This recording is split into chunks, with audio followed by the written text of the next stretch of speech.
time for Voice of Indie. Your hosts today are Beem Weeks, author, producer, and marketing monster for independent multimedia publisher Fresh Ink Group, and Stephen Gies, author, producer, composer, and publisher for Fresh Ink Group. Welcome to another Wednesday night, everybody. This is the Voice of Indie podcast, episode number 145. I'm your host, Beem Weeks, and with me is under the weather, Stephen Gies. How you feeling, Stephen? Yeah, I've been better. It's May in North Alabama, which is the pine pollination season. The pine trees all release their pollen. Hey, if you've ever seen a pine tree release its pollen, it's something to see. It looks like yellow-orange smoke. I mean, just wafting smoke like the whole tree's on fire, and it's pollen. And it settles over everything and gets in my lungs, and then I start coughing. So if I start coughing tonight, I may have to get off and call into the show so I can hit mute every now and then. Want to let Fresh Ink Group authors know that we're rolling out our new royalty reporting system between now and next Wednesday. We had a Dash Books custom-built royalty reporting system that we used for years and worked great, and then Dash Books went out of business 2 months ago. And their systems are already starting to break, and they don't have support anymore and all that. So we've been trying to switch over, and, man, we crunched over 200,000 data points today in order to come up with a new set of royalties and stuff. So letting you know that's coming out pretty soon. Those of you who are Fresh Ink Group authors and you order author copies of your books for events, we're offering an extra 5% discount from the printing company under a summer savings program. So get your book orders in. And wanted to mention that Robert G. Willis-Croft is not in our audience tonight because he's got a speaking engagement during which he's going to try to sell some books. He had one this afternoon where he sold 18 books, and he's got one tonight. Ooh. So if you're going to miss the podcast, I can't think of a better reason. Yeah, that's a good reason.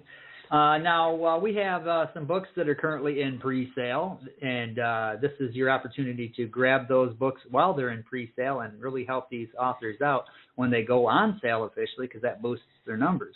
As We Remember by Najma Thomas, that is in pre-sale. That is a wonderful historical look. It's history. It's African-American history, but it's American history in general, period. Just a book full of cool information and photos and whatnot. Tonight's guest has a book in pre-order, How to Paint an American, and we will be discussing that very novel when we bring him in. So stick around. And Robert Mackenzie's The Chair, Volume 3, this one is in pre-sale. Now, if you get your books through Barnes & Noble, as some of you do, the hardcover copy has a cover that's not Robert's cover. No, the hardcover is Robert's. Oh, the hardcover is Robert's. The soft cover is not Robert's. Yeah. So the story and the cover don't match up. Yeah, some kind of a gay story, it appears. So.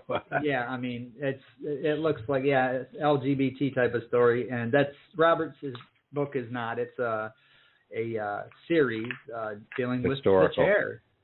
Yeah, it's a historical series. So anyway, that's going to be available here soon, but it's available for pre-order. So get out and get, like I said, if you hit these books during pre-order, the day those go on sale, it really boosts their numbers, and it helps promote these. Amazon will promote a lot of these books if they see those higher numbers.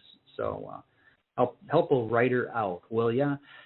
Listeners, as Stephen just pointed out, there won't be any Robert G. Willis-Croft in the audience tonight. But when he is here, he usually communicates either through Twitter or a telephone call. He calls in.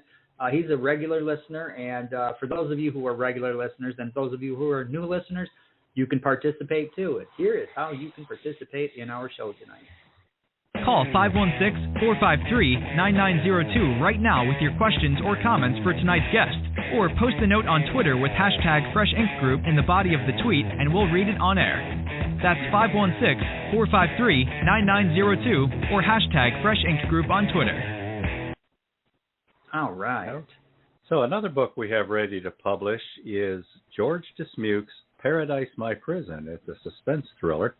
But we're not going to publish it in hardcover, softcover, and all ebook formats yet. We're going to put this out next week sometime as a Kindle Vella, where you get 3 installments free, and then after that, for a very, very low cost, you can read in installments the rest of the book. And after that series runs out, then we have to wait a month, and then we'll go ahead and publish it traditionally. So that's George Dismukes, Paradise My Prison. Watch for announcements next week about the Vella launch. Also, the audiobook for Operation Whiteout, a Mac McDowell mission, is now out. And we have just started production of Cheryl Carpinello's Young Knights audiobook for middle grade students. So we're excited about working on that. Yeah. We've done this show going on almost 3 years now. And last week's guest, Robert McKenzie, he had asked about some of the numbers, the listens and so on and so forth. So I had a little bit of digging around and come up with some pretty cool numbers. What I found was this show is listened to by people in 46 different countries. Now, some of these countries, they may have that one listener, but it's a repeat listener. These are people who come back each week and listen to the episodes. I can't tell if they're listening live or not, but I can see the numbers are there. And we're talking about countries like Ireland, Pakistan, Japan, India, Czech Republic, Nigeria, Australia, Brazil, Spain, Venezuela, Vietnam, Zambia, Kenya, Bulgaria, Kazakhstan, Uzbekistan, Malawi, France, Bangladesh, Sri Lanka. Lots of listeners in China, which surprises me, but I've seen that as well. I believe that's our second biggest listenership, and we've got a lot in Canada as well, and we actually have more that turn out from China than we do from Canada. But, it's Kuwait, Ukraine, Finland, Serbia, but 46 countries, so we truly are international. I bet you the Nigerian listeners are all princes. They're all princes, and they've got money that they want to give away. All you have to do is pay the taxes up front. Okay. Now, some interesting numbers here. Okay, last week's episode number 144, Robert McKenzie, while we were on the air, we had 35 live listens. You think, all right, well, that's not a lot. Well, then you get most of your listeners in the archives. And so far, he picked up, just in the last week, picked up another 34 listens in the archive. So that's 69 total listens there, and it's just going to go up each week. That's what I see. Some of them go up 15, 20, some go up 60, 70 a week, and some go up 2 or 3 a week. Just all depends. Now, this doesn't count the Spotify, iHeartRadio, Google Podcasts, TuneIn, Apple Podcasts, or any other podcast outlets, which is another thing I discovered. Around the world, we're going through several other podcast outlets that I'm not familiar with these things, but that's how people are finding us. They're tuning us in there. Now, the archives, that's where we're seeing a lot of these. To kind of compare what we did last week with the 35 live listens and then 34 in the archive for a total of 69 listens so far, just in that 1 week. 2.5 years ago, we had Dr. Helen Burrell on, and Dr. Helen Burrell was actually our 8th episode. And her numbers are currently, she's had 1,057 listens through the Fresh Ink Group archive, the Fresh Ink Group website archive. You go over to Fresh Ink Group, click on podcasts, and find the episodes that you want to listen to. 1,057 listens to that episode. On the Blog Talk Radio site here, this is 56 listens. And then on our YouTube channel, another 77 listens. So clearly more people are finding the programs through the Fresh Ink Group website, which is cool because that's what it's built for. We've got 15 shows, 15 former episodes that they're in the 1,000 Listeners Club. Each of these have over 1,000 listens. Some are closing in on 2,000. We have 13 shows that have 900 plus listens. Another 12 shows that have 800 plus. And here's the one that's really interesting. Almost 3 years of doing this show, 145, tonight's number 145, 145 episodes. We have, just through the Fresh Ink Group website archives, we've had 83,368 listens. So this show is getting out there, and, we're still basically, a bare bones operation here, but we're finding new ways to promote it and to reach out to people. And it'd be really cool to say, hey, another 5 years down the road, and we've got 80,000 listens a night. That would be nice. I don't see that happening, but it's neat to see this and how this is growing from something that we just started kind of, all right, let's give it a try. And here we are almost 3 years later, and we're still doing this every Wednesday night, which, and we got our diehard loyal listeners that tune in and look forward to Wednesday nights, and we appreciate each and every one of you. Now, if you want to know more about this stuff, because this might show up in our newsletter, here's how you can subscribe to that. Stay on top of these podcasts and all things Fresh Ink Group with our weekly digital newsletter, new releases, videos, stories, excerpts, interviews, and more. Sign up now on the homepage of freshinkgroup.com and be the one who knows what's what. What in Sri Lanka? Yeah. Okay, we're going to race through the top 25 print bestsellers from Fresh Ink Group in the past week or so. Let's start with number 25, The Rise and Fall of a Construction Giant, The History, People, and Stories of CFW Construction, and that's by Dick Farrer, Jr. He's of Fayetteville, Tennessee, and it's a story of the construction company founded by his father and a couple of his cohorts, grew into a massive company, and then covered multiple countries and most of the southeast U.S., and then wound up getting caught up in a bid rigging scandal. Company plane crashed in Guntersville Lake and killed the executives, and they had a bunch of scandals and problems and whatnot, and eventually the company went out of business, and he told the story in this book, and it's still selling 7 years after we published it, and it's still in our top 25. Who'd have thought? When Angels Fly by Mary Schmidt, using the name S. Jackson, and that's the story of her young son who she lost to pediatric brain cancer. It's a stirring memoir.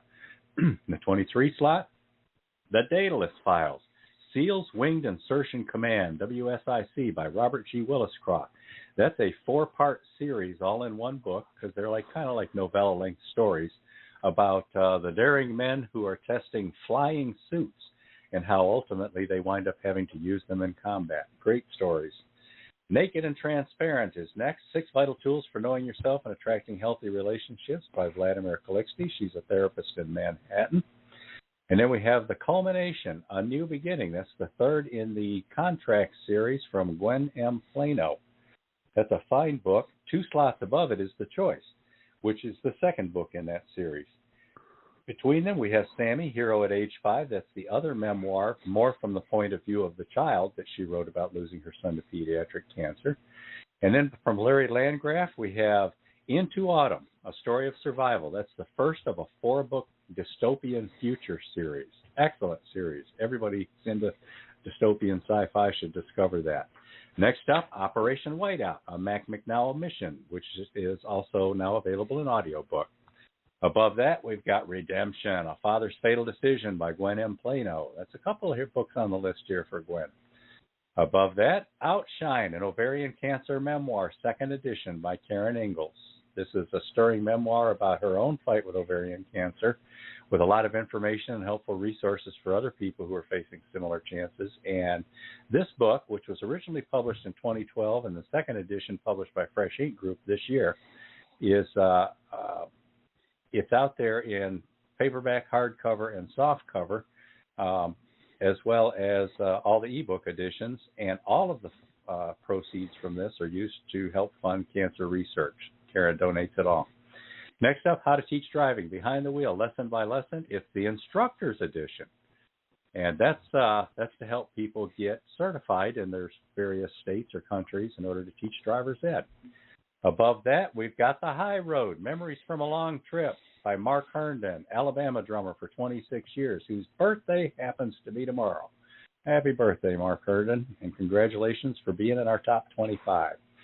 Got another Larry Landgraf book. This is the young adult chapter book that's been illustrated, called The Adventures of Ali Orangutan, about an orangutan that's captured and brought to the United States to be in a zoo, but he escapes and goes on adventures. Next up, Shipwrecked and Rescued, The City of Bangor, the hardcover edition. from Larry Jorgensen. And then above that, the first of the Mac McDowell Mission books, Operation Ivy Bells, a Mac McDowell Mission by Robert G. Willis Roth. Above that, how to start and run your own food truck business in what state do you think it'll be, Beem? Florida. Florida's outselling the other two states right now. And then the paperback edition of The Adventures of Ali Orangutan. And then above that, Gwen M. Plano's, under the name Gwendolyn M. Plano, Letting Go into Perfect Love, Discovering the Extraordinary After Abuse. This is a memoir. Above that, the paperback edition of Shipwrecked and Rescued.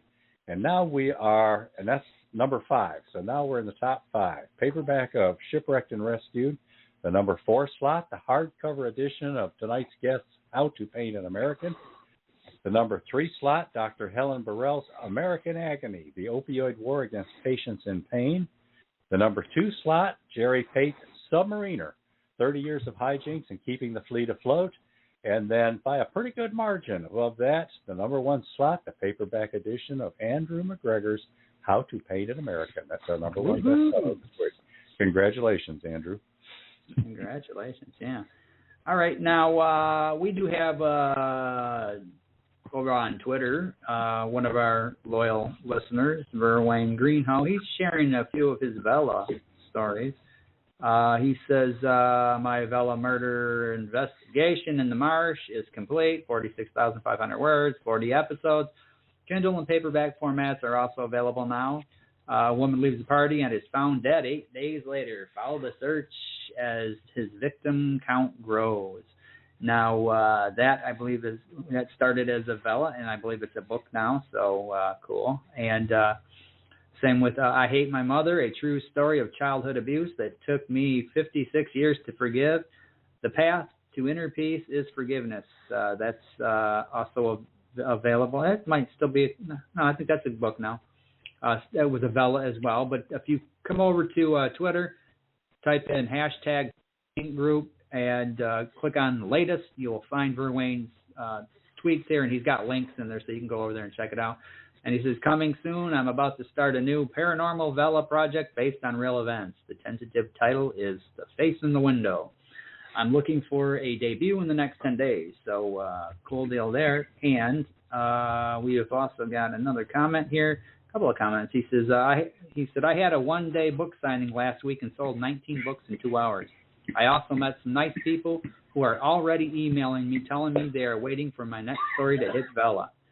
So there you go with that one. And then he says, I have lots of German, Japanese, Australian, Brazilian, and UK sales. It always amazes me to see where these stories go. These stories and these podcasts. I mean, I was amazed that we have that big of a reach, just doing this little weekly podcast.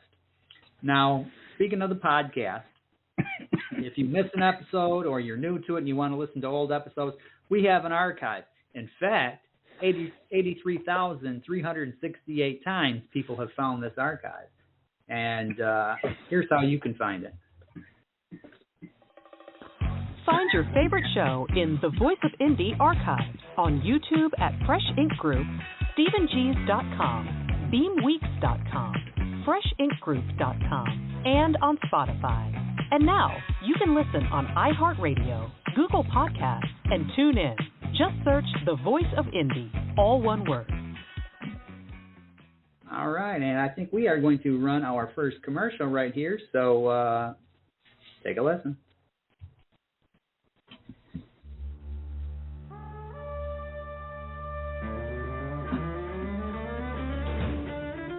In the wake of September 11th, a man who grew up with his mother in Eastern European brothels comes to New York City searching for an adventure, identity, and home. The USA has other plans for him, though. It'll give him what he wants for a price. A series of imposed quests drives our beleaguered hero through America's dark heart, from New York to Boston to a Walmart on the outskirts of Atlanta, where he finds and spreads damnation and salvation while working the night shift. Published worldwide by Fresh Ink Group, grab your copy of Andrew McGregor's How to Paint an American in jacketed hardcover, softcover, and all ebook formats. How to Paint an American. All right, and that book is by Andrew McGregor, tonight's guest. Andrew McGregor holds a liberal arts degree in philosophy and a University of Southern California master's in screenwriting. He is a global traveler who likes typewriter poetry busking and competing in events such as Strongman and Highland Games. He is a chess boxing champion who now referees record-setting tournaments. An accomplished accordion, Dudok performed on a Grammy-nominated album and in venues stretching from California to Japan. Andrew calls the USA home often in Los Angeles, though he prefers to write at his place in Colorado. Welcome to the show, Andrew. Welcome, Andrew. Thank you very much. Thank you. All right. And hello to the listener in Kazakhstan. Yeah. Yeah, he's the prime minister. It's the guy in Sri Lanka we're playing for. Yeah.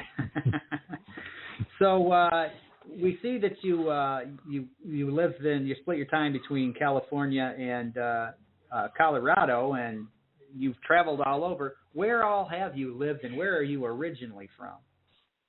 I grew up in Colorado, so that's, I get South Park jokes on a deeper level, I feel. And then I've been to about 32 countries, and I've lived in several of those. So, yeah, I'd have to go back and count, but I probably lived in 8 countries and visited 30-something. Cool. I'm guessing that people in those countries can hear this show tonight. We're worldwide. They could. They'll be like, oh, it's that guy. Ah. So your L.A. place is your main home? That's Santa Monica? Yeah, so I do a lot of things in Santa Monica. My life has changed a lot where I kind of have a quest-based notion right now. Like, for example, I'm training to compete in a strongman competition in Norway in July. So I'll be in Norway this summer, and then a movie I wrote and directed is premiering in Paris in June, so I'll be in Paris for June. So, like, these kind of amazing opportunities and projects come up, so I'll travel to the place they need to get done to do them. But yeah, and then I write poetry along the way. Well, you might as well do something, huh? Well, what kind of kid were you? I mean, were you into poetry and writing and stories and all that from an early age, or is this something a little bit later in life? I definitely read a lot, and athletics were also a big part of my life. I went to a place in Colorado called Cherry Creek High School, which is this kind of legendary, almost a mill or a factory of producing kind of Division I, and occasionally the NFL player or an NBA player will come out of there. I'm tall and big, so yeah, I kind of had to do the athletic thing, and then besides that, I had some wonderful teachers. One named Eric Coble in particular, who kind of got me into Will Durant's History of the World, and it later became Will and Ariel Durant's. And this was like this massive undertaking of world history. So I would just engross myself in works like that. And, pre-internet, I would study the Ibids and kind of go into different books and get into your Greek philosophers and mathematicians and things like that. So for me, reading and thinking have always been a huge part of my life. And so that also created a deep admiration for the people on the shelves, right? So ever since I was a teenager, I would look at my bookshelf and I would want to be a part of that community, even though most of that community is dead.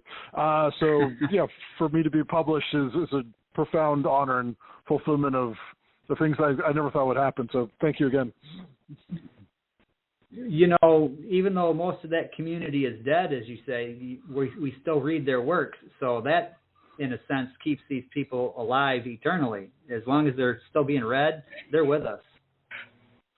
Yeah, it's true. And it's an interesting question of like why certain authors become timeless. And now that, AI threatens to kind of imitate anything, right? Like what will be the sacred going forward as a writer in a culture. But yeah, it's really beautiful that when you read an immortal writer, so to speak, you feel it deeply and you understand why they're immortal. Yeah. Now, you received a master's in screenwriting. What inspired you to go after a degree in screenwriting?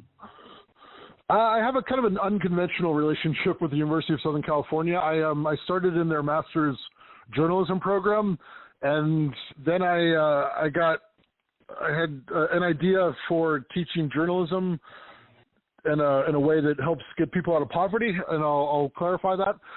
So I had a brainchild not-for-profit that I launched when I was at the Annenberg School of Journalism at USC to teach journalism to people in war zones and refugee camps.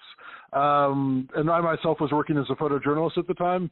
And it's this idea that through teaching and practicing journalism as an act of collaboration, you can help get people out of poverty that way, right? You don't have the normal barriers of, an education that costs money and certificates. If people's, publicly viewable portfolios are sufficient, they could get day job. And like a day job for a journalist can be $200 a day, and that's a third of an annual salary in some of the places we were working. So I left the journalism school and was pursuing that. And then while I was developing my not-for-profit, I took a degree opportunity to get a master's in screenplay writing. And yeah, so that's kind of how that happened. It was a unorthodox, wild thing, but yeah. Okay. Now, what's kind of the basis of your family? Are you married? Do you have kids, parents, siblings? I'm still a bachelor. I have two wonderful sisters and two wonderful nephews, and yeah, I love my parents dearly.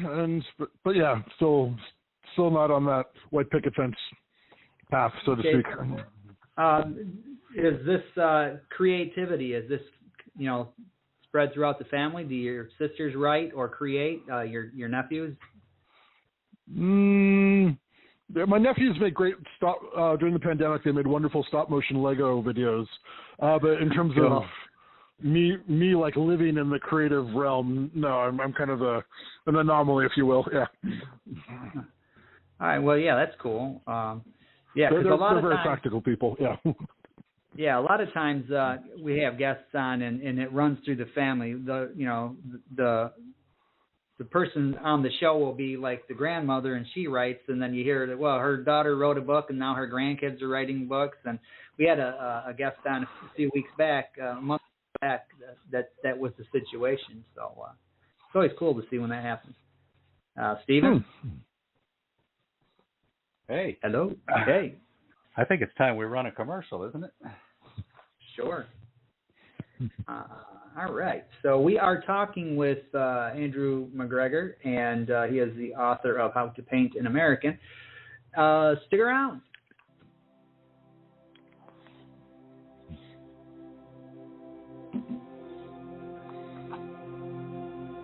As We Remember documents the remarkable story of a Women's Relief Corps chapter in Beaufort, South Carolina. The WRC is a national organization established as an official auxiliary to the Grand Army of the Republic in 1883. A Women's Relief Corps post has existed in the city of Beaufort in various forms since 1892. While much of the record of the early Beaufort Corps was passed through the esteemed oral history tradition, in 2019, members commissioned a study to ensure their story would be documented in print form and told for many generations to come. That story centers African American women as lead agents of change and co-creators of the patriotic spirit, an important theme given that historically the national WRC was primarily white-led, and in southern localities like Beaufort, completely segregated.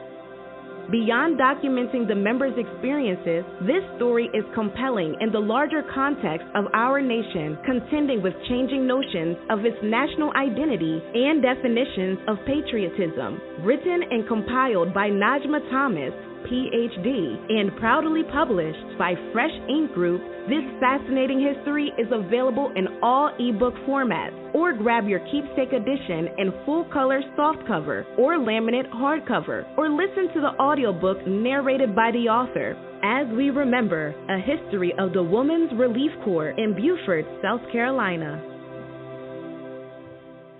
All right, and as I mentioned earlier, that is in pre-sale, so get over to wherever it is you buy books and pre-order that. All right, we're talking to author of How to Paint an American, Andrew McGregor, and if you want to call in to make a comment, ask a question, or just hurl scurrilous accusations at Andrew, the number is 516-453-3683. 9902. We're looking to get some callers tonight, people. Oh, so Andrew, what do you do for a day job? How do you keep yourself busy in, the legitimate circles? It's all legitimate, but I basically do projects. So I'm working on several screenplays right now for a few different directors. And then there are a few robotics projects I'm working on. And those are ongoing, and some are going to be revealed in the fall. And then what else? I occasionally teach people how to do things, and I make music, and I give performances. So not a conventional thing, but certainly a busy thing. Yeah, music and robots and writing. Yeah, what a world. Yeah, and if you think writing is legitimate, oh, you haven't heard the stories. Yeah. So, go ahead. No, I was just gonna ask about how long he's been writing. How long have you been writing, Andrew? When did this all start for you? The whole. Yeah, this particular book I started about 20 years ago, to be honest. Wow. And then I would start writing every day, like as a practice. I started that during high school, but this novel, it's actually my third novel, and the first one I was managed to get published. And I still do something similar, but I used to kind of just move to a new country where I didn't speak the language. And hoped that a novel would emerge. And I did this for China, Argentina, and then the Czech Republic. And then where the protagonist of this character is from that region. The protagonist of this book is from that region. And so that was my process. And it was definitely like a willful attempt to kind of create a novel through that practice. I love learning languages and traveling, of course. So this book actually had its genesis about 20 years ago, and then when the pandemic hit, this idea that you're going to die and your book is unpublished really bothered me, and that kind of got your head type away. So I got back to editing it, and fortunately found some brilliant people to help make it work. So So I just real quick question. We have a caller, and we're going to go to that caller here in a minute. Real quick question: how does that work? How do you get around in a country where you don't understand the language? Do you have someone who translates there for you, or do you just kind of wing it? No, learning the language is part of that process, at least for me. You can hire her fixers and translators and all that. You learn like fun tips, right? Like if you're in a completely strange place and you go to an Irish bar, like you'll find, people from the embassy getting smashed on whiskey and watching rugby, right? And then you can ask them, how do I get an apartment on a month-to-month rental? And they're like, my cousin's ex-mistress, she's got a place for you. So you learn little fun things like that. Like, go to an Irish bar, because every country will have an Irish bar, and then you learn like how to learn languages. And my personal technique is, I'll get a daily newspaper, because most of the world still has newspapers, with a dictionary, and I'll go to the same cafe every day, and I'll translate one article with a dictionary. And then over time, the people in the cafe become your language teachers. So there's like ways to do it, right? And the ways to do it doesn't cost a lot of money. You don't have to like bribe your way through things. So I've learned those ways, certainly. But it's something anyone can really do. It's just kind of a way of being, a mental framing of things and an approach. Yeah. That's cool. I would be, worried about getting lost in the whole thing, and now they don't understand what I'm saying. Help. You do get lost, and they don't understand what you're saying. So that's part of it. And it does create an incentive to learn, right? That's always the cool part, learning something new. We're going to take this phone call here. This is from Manhattan, and I believe this is Dr. Helen Burrell. Dr. Helen, are you there? Hey, yeah, I'm here. I'm listening. Very interesting, all right, guys. Hey, so, you I got something to say, but it's not an insult. It's meant as a compliment. Yeah. Because this writer is so complex and so busy and has so many things at once, what comes to mind? Have you ever been diagnosed as bipolar? Because you have that energy of a manic. I'm not diagnosing you. What I'm saying is there's so much going on in your brain at once. It's amazing. Dr. Helen is a psychiatrist. All right. No, I have not. Not a psychiatrist. So we got Freud rearing his head. Yeah, no. Your process seems to be very, very intricate, yet you're able to do so much. It's amazing what you do. Oh. Well, thank you. I'll take your diagnosis as a compliment. I'm I don't saying think it's that's really a diagnosis. It just reminds me of the very active mind of that kind of diagnosis. That doesn't mean you have the diagnosis. But the fact that you can juggle so many different things mentally is amazing. Well, thank you. I appreciate that. Don't you think, Gary and Beem? I think lots of people go to new countries. Yeah. How about we let Andrew answer the question? But it's amazing that you mean every country you get inspired in an Irish pub? Well, I don't get necessarily inspired in Irish pub. I was just saying every country has Irish pubs, and you'll find someone who can like guide you when you're in a new place. So it's like a go-to technique in the toolkit of world travel, if you will. Yeah, I mean, you're very unusual. It's amazing. Well, what thank you. Yeah, but Well, one final question. I always ask all the writers: what is your process? My process? When you start writing. What is your writing? Yeah, your process? I take a lot. I've done athletics at a high level for most of my life, so I take a lot from that. So if you do daily work with a goal, you'll achieve a lot, right? So if you want to write 3 pages a day, after 90 days you'll have something. And then I start with an ending. I don't necessarily know how I'll get to the ending, but yeah, just daily practice with a destination in mind is generally how I function. And then in terms of what I'll say, it's I will put myself in what you consider a very extreme situation of like being in a new country, learning a new language from scratch, and then the kind of synthesis of all that is the novel that emerges. Yeah, do you notice how fast your brain works? It's amazing. Yeah. Well, thank you. When you're talking. Well, thanks for calling in, Dr. Helen. Okay. We will put you on hold so you can continue listening. I'm listening. Thank you. Okay. Thank you. Thanks, Doctor. Nice to meet you. Good luck. Thank you. Now, Andrew, we're going to take a commercial break here, but before we go, before I forget this question, having read How to Paint an American, it's the story of a man coming to America and learning how to be an American. Was this inspired by your own travels and going through those kind of situations?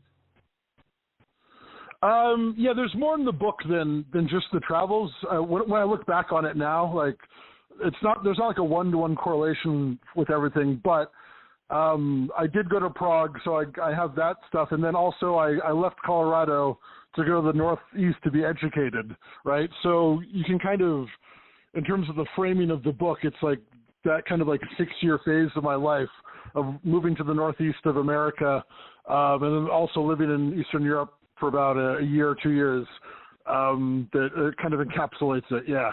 So having it published, I felt like a deep sense of completion. Really, it was kind of amazing and beautiful. Mm-hmm.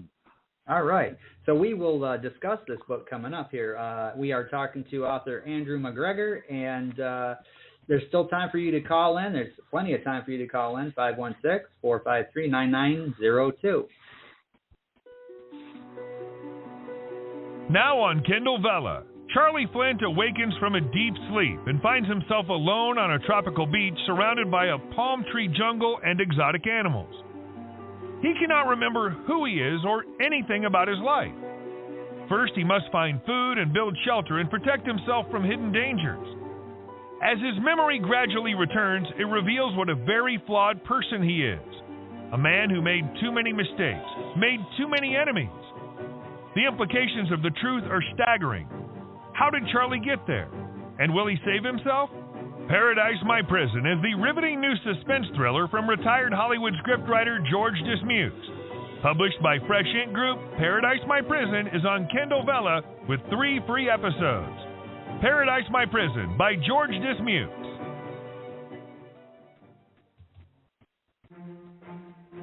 A grand epic saga by Robert Mackenzie.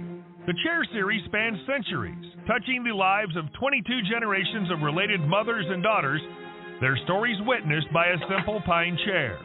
Resolute, strong, loving, and fiercely protective, these women must strive to pass their values to new generations in a world of racism and sexism, politics, scandal, fashion, even the rise and dominance of baseball. They live in privilege and poverty with faith and despair, relishing every moment of love, even as they suffer abiding grief. Volume 1, Lightning, Thunder, and Glory, spans the 1600s through World War I. While Volume 2, Faith, Hope, and Love, follows these women's descendants into modern times and beyond. In Volume 3, 7, 8, and 9, the Chair flashes back to pre-Civil War America, featuring a woman from the Second Mayflower, her daughter, the black market Irish lace importer, and a Canadian World War I fighter pilot.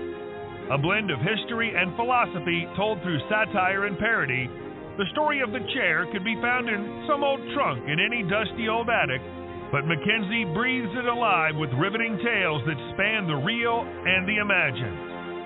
Proudly published by Fresh Ink Group, the Chair series by Robert Mackenzie is available worldwide in jacketed hardcover, softcover, and all ebook editions.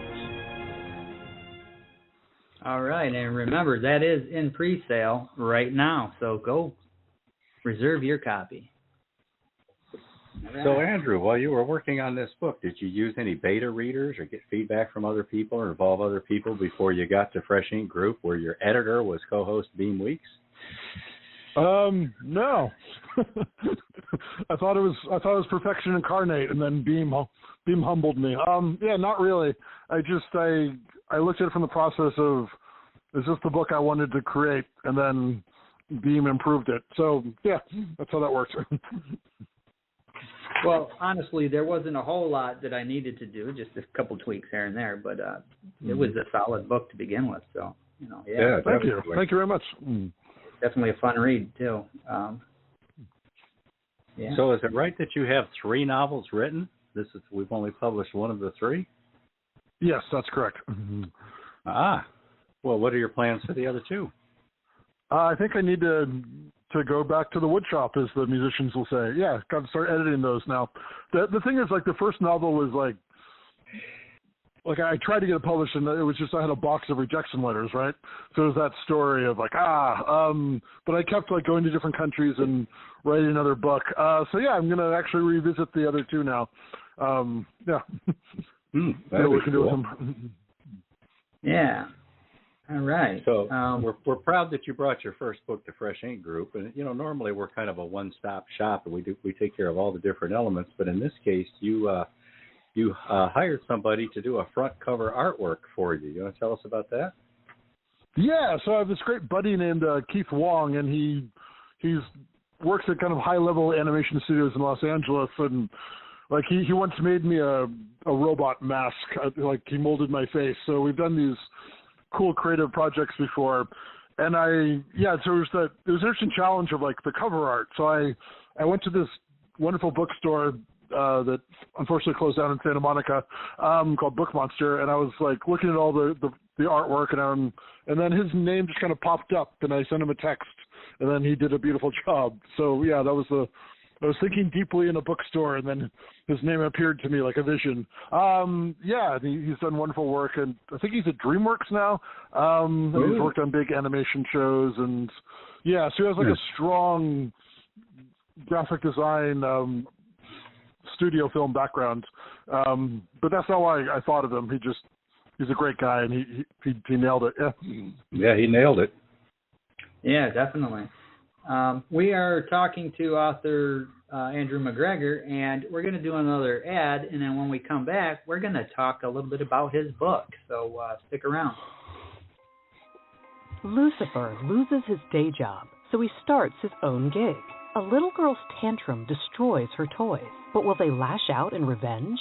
Can a miserable housewife find a new life for herself in a tear-stained old painting? Eerie charms of the short story, fantasy, mystery, and horror includes a snake deciding the fate of the world, a slot machine choosing life's winners and losers, a malevolent fairy dancing men to their deaths, a couple desperate to escape a train station, the dog show judge facing death, and more great tales.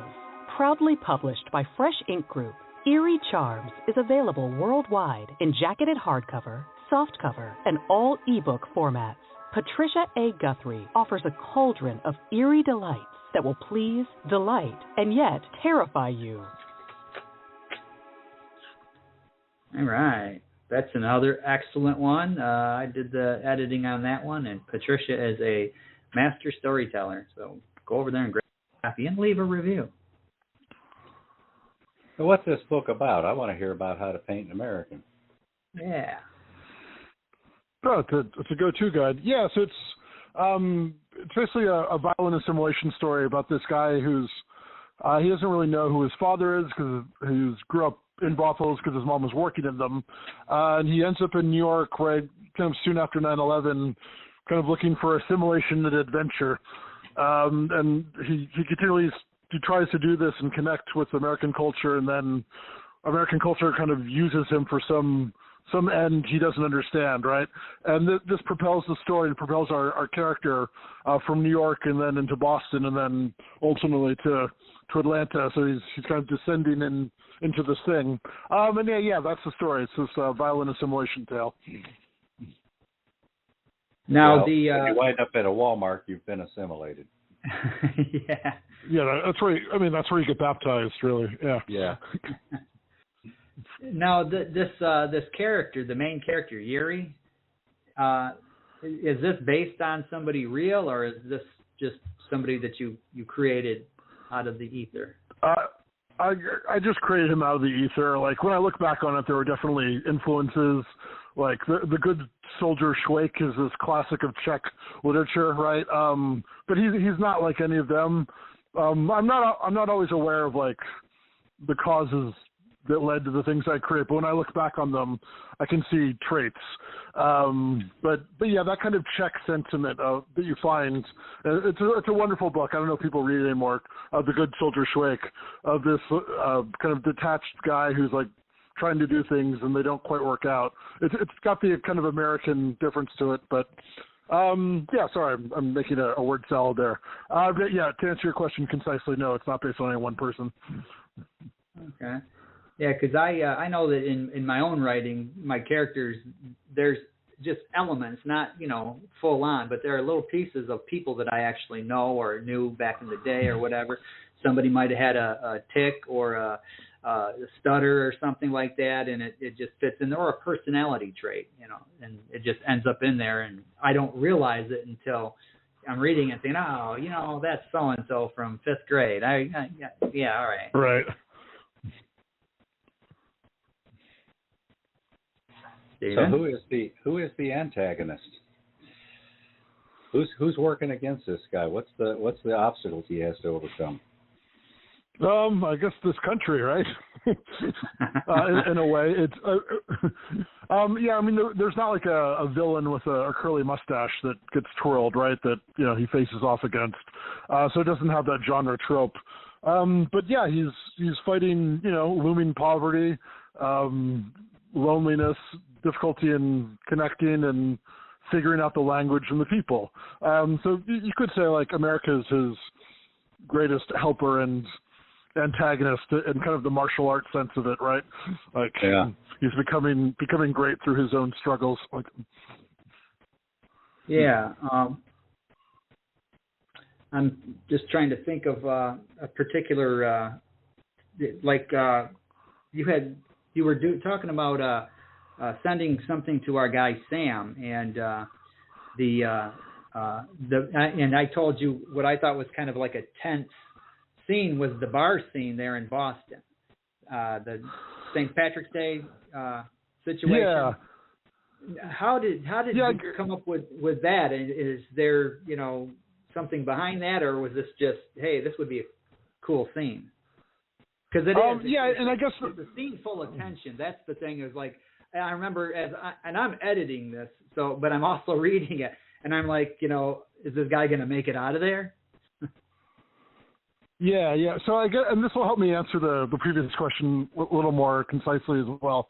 So in this scene, in Boston on St. Patrick's Day, and this person, at the behest of someone else, has like made him wear an orange shirt, which he doesn't know is like violently offensive to the Irish, particularly on St. Patrick's Day, right? So then, kind of like, how do you paint an American? There's this bartender who's no longer fully European, right? But the bartender's like looking out and like, I'm going to kill that guy.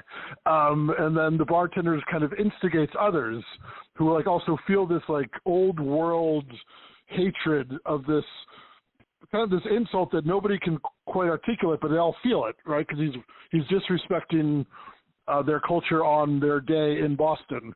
And so, yeah, it's this kind of like cry from the old world, so to speak, to murder our hero for a reason he doesn't understand, and they don't care that he doesn't understand. And yeah, it kind of builds while evoking those things of, because like I chose the title because there's a mythology around America, right? Like, what's the great American novel, blah, blah, blah. But then I kind of thought of like a paint by numbers thing is kind of where we're moving, of like, you can take immigrant A and put X, Y, Z colors on them, and then you have like a good success story of an American, right? So, but within that, there's like, how do you paint an American, and like, what is an American? And it is, to a degree, this pastiche of like cultures and passions and cares that are vaguely being washed away and forgotten, but are still like a crucial grounding of many people's identity and relationship with their communities in this country. Yeah. And the whole, the whole story itself, I mean, he, New York, Boston, Georgia, down in Atlanta, he's moving around, and as you see, it's well written. And your character develops as he goes along, and that's the one thing that I appreciated, was that you made your character develop as he went along. He wasn't one-dimensional, and he didn't stay the same. He changed with the times, sometimes in the right way, sometimes not, in the wrong way as a person. But it's just a well-developed character, and that's what a lot of readers really appreciate. And I'm telling the readers right now, get your reserved copy, pre-sale, because this is an excellent book. And if you like good stories, Andrew McGregor wrote one. You can buy it now. The pre-sale is over. Cinco de Mayo, May 5th. It was available in many countries. Yeah. Oh, cool. You'd think we'd know that. Get out and grab it. Yeah. Definitely. All right. But you're talking about the character changing. That's the fundamental of a story arc. No matter what the plot does, your character has to change by the end of the book, or you haven't really had a story. Unless it's just a superhero. And his does. Yeah. So congratulations. And just going back to the whole paint by numbers, that is a great example of it, because that's what it's like. You're painting from New York to Boston. Okay, and you're starting to get a little bit of an idea what this guy's about, and then you're going to paint to the next place, and then to the next place, and then to the next place, and all these characters that he's meeting that help shape and form who he's going to be as an American, and just well written. Thank you. All right, listeners, you still have time to call in if you would like to ask Andrew McGregor a question, 516-453-9902, and we will be right back.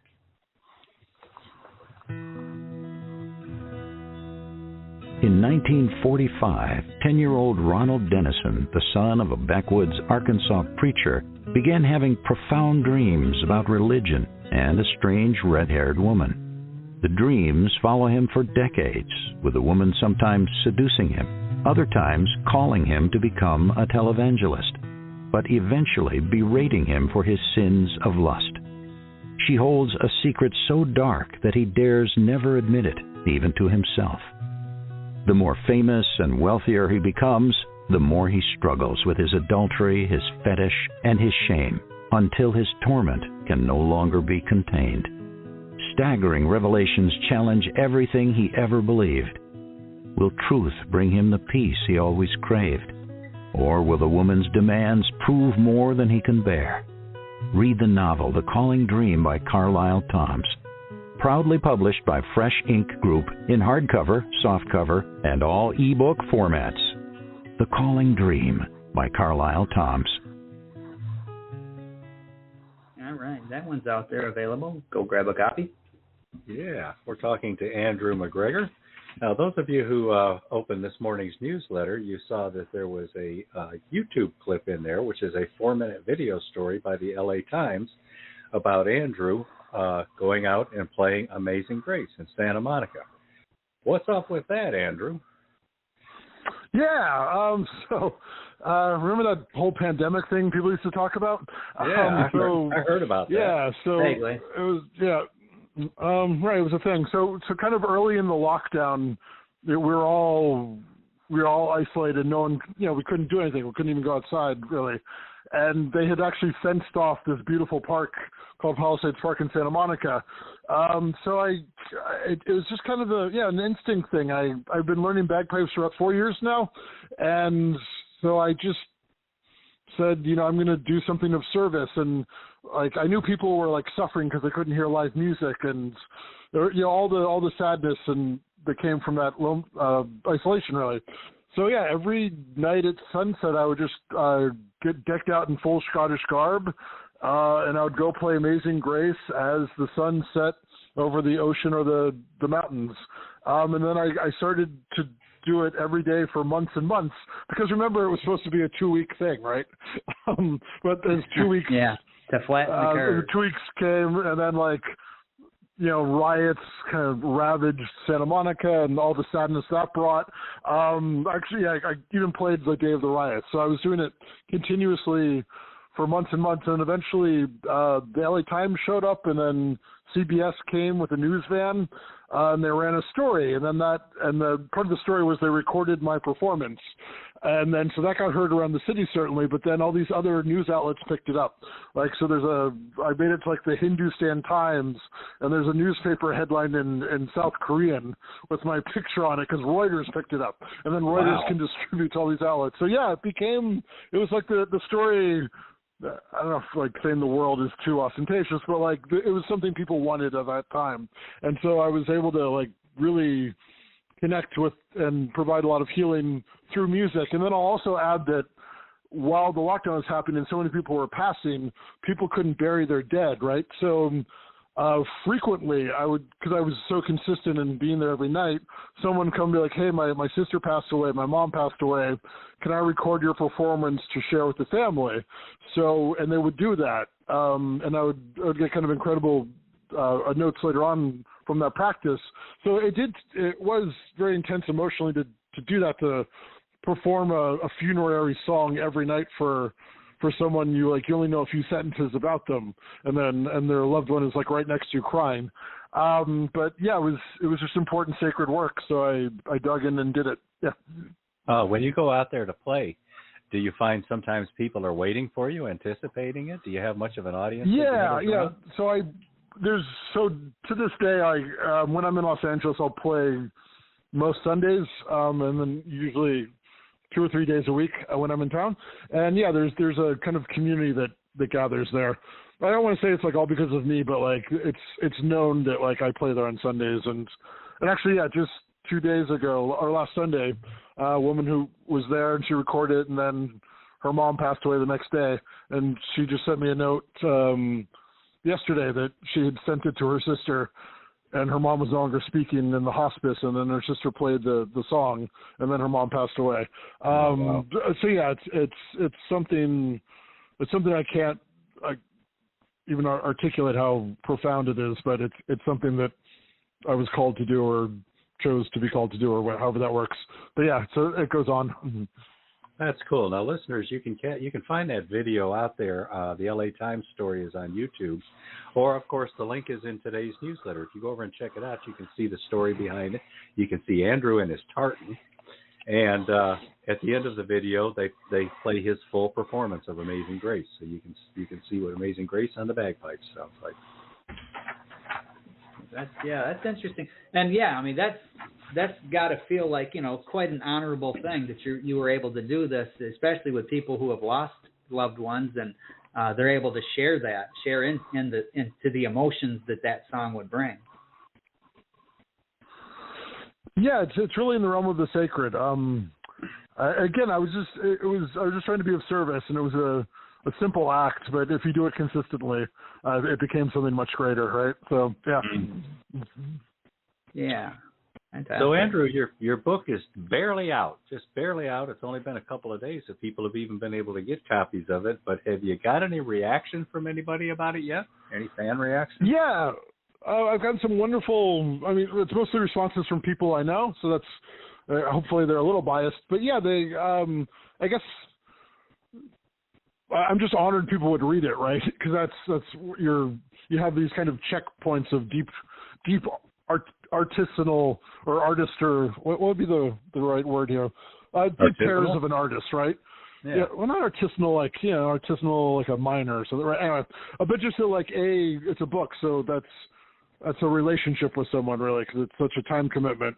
So yeah, that people are just liking it and enjoying it, and then B, when they write to me, they compare it to great books they've read previously from authors I profoundly admire. So that's all wonderful.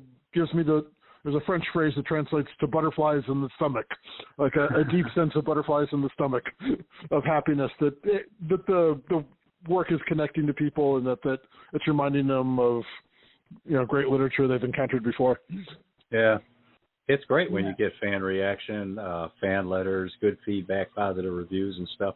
But the bottom line is, How to Paint an American is our #1 print bestseller this week. That's some fan reaction right there. Yeah. Thank you. Yeah.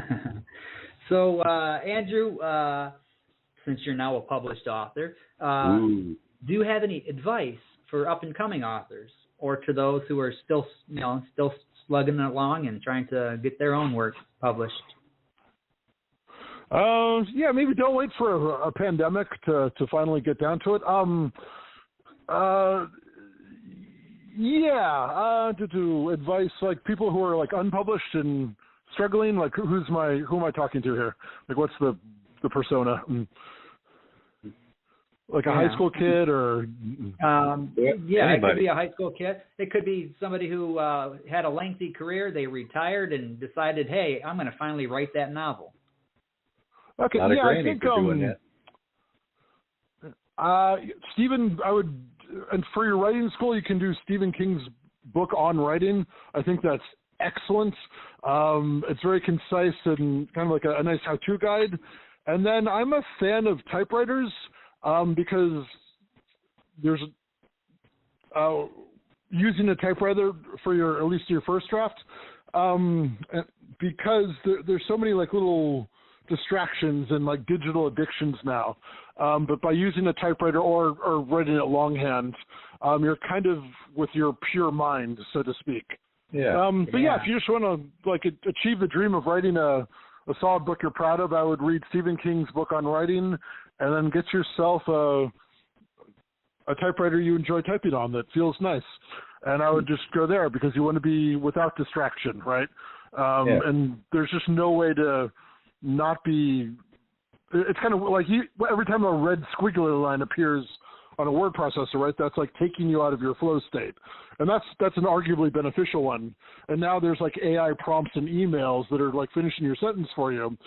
So this is all, I guess it's convenient for certain vocations, but in terms of like the writer and the artist directly connecting with what they want to say, and you can, Stephen King actually argues that, books are like fossils being discovered in the ground, that they exist in the universe. That's a whole other ball of wax to get into, but it is valid that the typewriter is a great device to bring your like pure vision to bear. So I would just read Stephen King's book on writing and get yourself a typewriter and go for it. And you're known for typewriter busking. What is typewriter busking? That's a practice I learned a few years ago in Edinburgh, Scotland. I was there during the Highland Games, which is the Scottish strength competition. The most famous event is the caber toss, where you throw a telephone pole end over end. Anyway, there's great videos on that.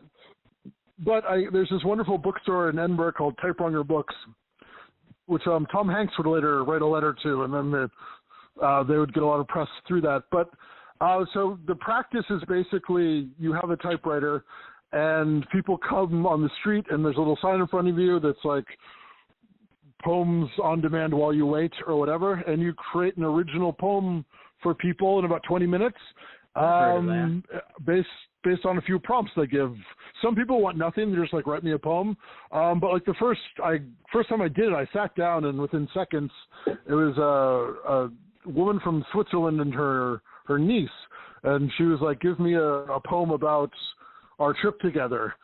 And then so I had that information, right, like Switzerland, niece, and it was a high school graduation trip. So she took her niece to Scotland, and then I wrote it for her, and Sheldon gave me £20, and yeah, it was just it's a wonderful way to connect with people, and also as a writer and developing your crafts, it breaks you out of like, this has to be perfect, but so you try to like not make mistakes before you write them, rather than relying on revision or like staring at a computer screen. So it's kind of a pure way to connect with people and create beautiful things in the world. And what's very interesting, I found, is that I'll often get a photo sent to me later on that a poem I've written for someone has been framed and like it's hanging in their home somewhere. So it's this really fascinating thing that if I had emailed them a poem, right, it would have been treated as an email, but because of that moment where we connected together and I gave them the poem, it then became this like a cherished work of art for their homes and their lives. So there's something to that. Like, what's the difference between like emailing a poem and then like taking the time to like write one for someone in the moment that makes it sacred, right? Something people would put a frame around. So it's a great practice. I recommend people giving a go with their typewriters that they can also use to write novels with. Oh my God. Yeah. You're talking about doing the first draft with the typewriter. My first novel, Jazz Baby, I wrote it longhand, the first draft, wrote it all out, and then from there did the electronic stuff with it. But yeah, that really got me into it, into the flow and just focused. And I won't do it again because, I mean, that's a lot of work, and my hands are just, the whole writing process. I hands and stuff, but yeah, for that first one, it definitely worked pretty well. And I have read Stephen King on writing, and the interesting thing about that is it's not just about writing, it's kind of a mini memoir as well. He's telling you some stories from his life, and that was interesting. All right. Okay, we've been talking to author of How to Paint in America, Andrew McGregor. Andrew, how do people find you out there? You on social media? You got some handles, a website, Facebook, Instagram, you name it. Oh, I got handles. So my website is mightykingdrew.com. My Instagram and Twitter handles are the Mighty King Drew. Drew is spelled D-R-E-W, so that's and then Mighty, M-I-G-H-T-Y, King, K-I-N-G, Drew, D-R-E-W. Instagram and Twitter, and then through email correspondence to my website are the best ways to connect with me. Yeah. All right. Thanks for coming by, Andrew. Listeners, next week I'm going to be off, so we're going to rerun a Jerry Pate podcast. He's the author of Submariner, and that's our second best-selling book right now. And, Jerry's going to get out there and promote it some more and get that surge up, get back into the #1 slot pretty soon. But I think Andrew might have something to say about that. So anyway, next week. Oh, Jerry, you're going down in your submarine. Yep. And who we got after that, Beem? After that, we've got Michael Scott Clifton. He's going to be new to the program. We don't know a whole lot about him, but we're interested in finding out, and that's what this program is all about, finding out about the authors behind the books and the musicians behind the music. After that, and then we've got retired school teacher Janice Toney with her middle grade illustrated chapter book called The Legendary Marble Tournament, Daddy Yo-Yo and the Legendary Marble Tournament. And that'll be out about the same time that she's coming on the show in a couple of weeks. Who we got after that, Beem? After that, we've got the aforementioned George Dismukes with his new release, Paradise My Prison, which will be available on Avella coming here pretty soon. And he's been on before. He's a really interesting individual, so tune in for that. And after that, we have Kyler Merrill, who I've never met, don't know anything about. Beem booked him, so I'm really excited to get to know more about him and his writing. Yeah, well, Kyler Merrill is a comic book creator, and so that's his thing. I kind of mix it up and bring somebody else in, and he publishes them too, right? Yes, he does. He's got I believe it's called Foreign Press Publishing or something like that. Yeah. And so he's got a publicist that reached out to me and asked if there was any way we could get him on the show, and I said, yeah, why not? We haven't had a comic book person yet, so we've had graphic novelists, but not a comic book. And after that, we've got Najma Thomas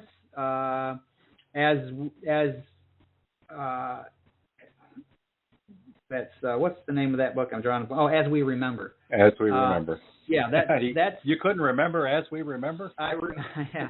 Because what kept popping in my head was As We Were. And it's like, okay, there's actually a story called As We Were, but I knew that wasn't it. But As We Remember, author Najma Thomas, she's going to be on after Kyler Merrill. So tune in for that, and you're going to find out all about the history behind this book and the organization that this book is about. And I'm looking forward to this one because I'm a history buff. And after that, we've got Alicia Butcher Earhart, another author who I don't know, and I'm looking forward to getting to meet. Yeah, and from what I understand, this will be her first podcast, so I'm looking forward to that and sharing her with our audience. And after that is the return of C.S. Boyack. Craig Boyack, he's a good friend of the show, and he's got a new book out, and I'm excited to have him back on and talking about that. So be sure to tune in for that. All right, so we're going to play our last two commercials on the way out, and thanks again to Andrew McGregor. Thanks, Andrew. Thank you so much. Yeah, thanks, Andrew. It's a completely sacred, wonderful privilege, and I'm so happy and honored to connect with you and your audience. So thank you again. All right. Okay, now, before we cut out, I noticed over here on Twitter, Verwayne Greenhoe threw a relevant tweet out. He said, and he's got a link to Andrew McGregor with the bagpipes. So you can go over there and find Verwayne Greenhoe's tweet, and there's the link right there. But he says, as a paramedic, I worked with a man from Scotland who played the pipes, and I learned to love them. Nice interview. Thank you, as always, Verwayne. We appreciate that. Oh. Yep. Yeah, below that, Robert McKenzie also posted a link. Said, Andrew, I saw your photograph overlooking Santa Monica. What is your favorite part of Santa Monica? I used to hang out at the pier a lot and eat at Zucky's. Man, I used to eat at an old Chinese laundry there called the Fish Company. I love that restaurant. I used to hang out at the pier a lot and eat at Zucky's. I lived on Lincoln, north of Wilshire. Your book sounds interesting. Congratulations. That's from Robert McKenzie, author of The Chair, Volume 1, Volume 2, Volume 3, and 2 more volumes to go. So what was the question he had? Favorite restaurant? He wanted to know, what is your favorite part of Santa Monica? Okay. So that'll be our last question for today's show, Andrew. What's your favorite part of Santa Monica? Mine was the Fish Company. Yeah, I like the bluffs because you can see the curvature of the world. Oh yeah. It's lovely to think that somewhere over there is, Japan out of sight, but you're kind of on the cusp of infinity because you can just see the slight curvature of the earth. So yeah, the bluffs overlooking the ocean is probably where I've spent the most joyous and philosophical and contemplative times. Wonderful. Sunsets over the Pacific from the Santa Monica Bluffs. What a wonderful image to lead the show on. All right. Thanks, everybody. We'll see you next week. See you next week. Now, from Fresh Ink Group and best-selling author Robert G. Williscroft, the Mac McDowell Mission Series. With a security clearance above top secret, Saturation Dive Team Officer in Charge Mac McDowell leads his team into critical Cold War counter-Soviet missions. Watch Mac prove what brave men can achieve under real pressure, the kind that will steal your air and crush the life out of you. In Operation Ivy Bells, it's the summer of 1972 when Mac and his off-the-books deep-water espionage group are conducting a daring undersea wiretapping operation to gather Russian intel and avert World War. Join nuclear submariner Mac McDowell for extreme diving, a battle with giant squid, and more as he risks everything in the most dangerous operation yet. In Operation Icebreaker, Mac McDowell is leading his submarine team for a mission to lay SOSUS arrays under the Arctic ice when they clash with a highly automated Alpha-class Soviet submarine. Overwhelmed by mechanical problems, the Soviet crew abandons their sub near Point Barrow, Alaska. The skipper launches DSR-V1 Mystic so Mac and his crew can board the empty sub and gather intelligence. The arrival of an even more advanced Soviet sub leads to breathtaking underwater clashes, with the specter of war looming. Will Mac and his crew be sunk by the Soviets, or will they safely return to Alaska, where Mac's new love, Kate, anxiously waits? In Operation Arctic Sting, Mac McDowell and his team capture the abandoned Soviet sub. Piloting their prize through the ice pack to the U.S. East Coast, they must evade or confront other Soviet subs trying to recover the ship or sink it. Breathtaking deep-sea clashes erupt, including hand-to-hand combat with Soviet Morskoy Spetsnaz divers under the ice. Too far from Toothus to escape, the Americans are accosted by a 5-ton orca. Will Mac's ship survive long enough to reach friendly waters, or will the men become just another meal for a deadly whale? In Operation Whiteout, Mac McDowell's Toothus tangles with Argentine subs in the South Atlantic, then confronts a Chi-Com sub off Thurston Island. Escorting a Taiwanese sub, Toothus is attacked by a Chinese Han-class sub and a North Korean AIP sub. Will Mac complete his mission, or will he meet his watery grave on the Pacific's abyssal plain? The McDowell Mission series by Robert G. Willis-Croft is available worldwide in jacketed hardcovers, paperbacks, ebooks from Kindle to Nook and Kobo and more, plus exclusive audiobook editions with music and sound effect. The Mac McDowell Mission series is proudly published by Fresh Ink Group. Take a breath and dive in for thrilling submarine adventures in every Mac McDowell mission.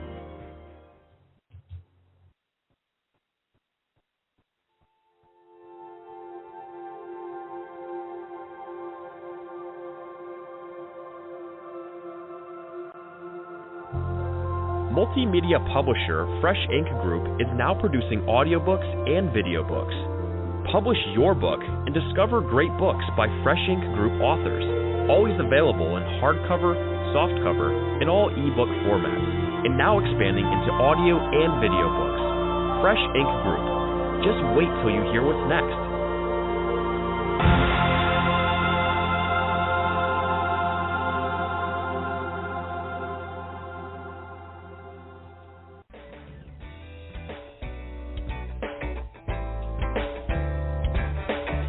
You've been a part of Voice of Indy, a production of Fresh Ink Group.